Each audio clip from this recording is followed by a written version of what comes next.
yung specialty ninyo. Yung mura lang. Yun hong chicken curry. Chicken curry. Aha. Very hot yata. Pwede naman ho natin pabawasan yung mga maanghang na ingredients niyan eh. Ang ibig kong sabihin ay ang presyo very hot.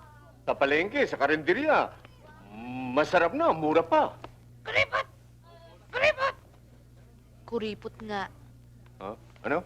Ho? Hindi ho. Yun hong chicken curry. What I mean is the chicken curry. Yes, I will prepare your curry in a pot. It's hot. Oh. Oh, sige. Iha, medyo siguruhin mo lang na malalaki yung hita, ha? At medyo dagdagan mo na rin ang sarsa. Oho, sige ho. Aha. Oh, sige. Yun na ho. Alright. So that's chicken curry in a pot. Inipot. Hot. Mhm. Curry. Drinks ho. Tubig na lang. Tubig. Medyo dagdagan mo na rin ng yelo. Malalaking tipak. Aha.